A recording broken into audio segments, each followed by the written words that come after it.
friends, welcome to Ambience kitchen. நம்ம கிச்சன்ல இன்னைக்கு என்ன பார்க்க போறோம்னா கோபி மஞ்சூரியன் எப்படி பண்றதுன்னு பார்ப்போம்.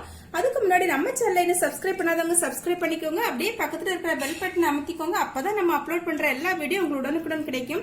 இது பாத்தீங்கன்னா சப்பாத்திக்கு அப்புறம் ஃப்ரைட் ரைஸ்க்கு அப்புறம் நானுக்கு ரொம்ப நல்ல அட்டகாசமான காம்பினேஷன். வாங்க எப்படி பண்ணலாம்னு பார்ப்போம். முதல்ல நம்ம காலிஃபிளவரை மேரினேட் பண்ணி வச்சுக்கலாம். அதுக்கு பாத்தீங்கன்னா 1 டேபிள் ஸ்பூன் பச்சரிசி, இது நல்லா பதப்படுத்தின இடியப்ப மாவு தான். அப்புறம் பாத்தீங்கன்னா 2 ஸ்பூன் சோள மாவு, 2 டேபிள் ஸ்பூன் சோள மாவு.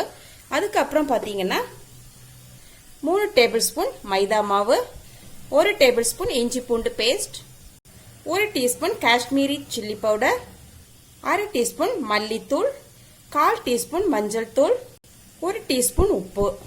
இவ்வளவு சேர்த்து நல்லா கலந்துக்கலாம். கலந்தாச்சு. இப்ப கொஞ்சமா தண்ணி சேர்த்து நல்லா கெட்டியான பதத்துக்கு பிசைஞ்சுக்கலாம். நல்லா பிசைஞ்சிட்டோம். இப்ப நம்ம காலிஃபிளவர் சேர்த்துக்கலாம். சுடுதண்ணியில போட்டு நல்லா சுத்தம் பண்ண காலிஃபிளவர். இத நல்லா மசாலா கூட மிக்ஸ் பண்ணிக்கலாம். இப்ப நல்லா கலந்தாச்சு. இது இருக்கட்டும், ஒரு 20 நிமிஷம் அப்படியே இருக்கட்டும். மூடி போட்டுரும். ஓகே, நம்ம காலிஃபிளவர் இப்ப ரொம்ப நல்லா ஊறிடுச்சு. இப்ப எண்ணெய் ஒரு பக்கம் காய வச்சிருக்கோம், நல்லா காஞ்சிடுச்சு. இப்ப நம்ம காலிஃபிளவர் போட்டுக்கலாம்.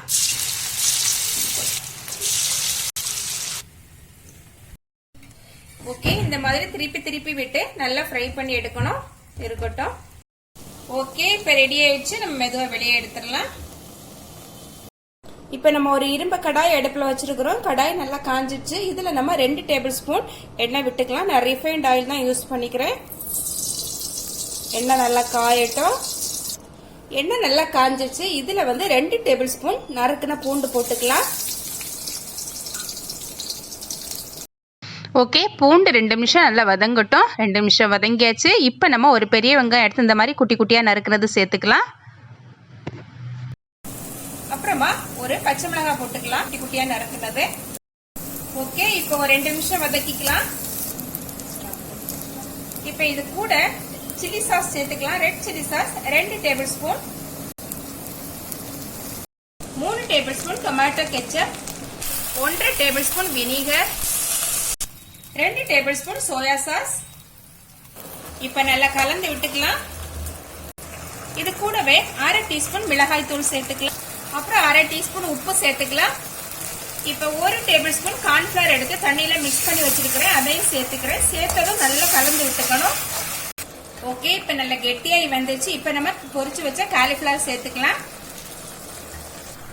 ஓகே, இப்ப நம்ம கொஞ்சமா வெங்காயத்தாள் சேர்த்துக்கலாம். ஸ்டவ் ஆஃப் பண்ணிக்கலாம். ஓகே, நம்ம கோபி மஞ்சூரியன் இப்ப ரொம்பவே சூப்பரா ரெடி ஆயிடுச்சு. இது பாத்தீங்கன்னா நான் ஒரு மீடியம் சைஸ் காலிஃபிளவர் எடுத்து செய்திருக்கிறேன். ஓகே ஃப்ரெண்ட்ஸ், இந்த ரெசிபி உங்களுக்கு பிடிச்சிருந்தா அம்பியன்ஸ் கிச்சனை சப்ஸ்கிரைப் பண்ணி, லைக் பண்ணி, ஷேர் பண்ணி, கமெண்ட் பண்ணுங்க. மீண்டும் நல்லதொரு ரெசிபியோட உங்களை சந்திக்கிறேன். பாய்.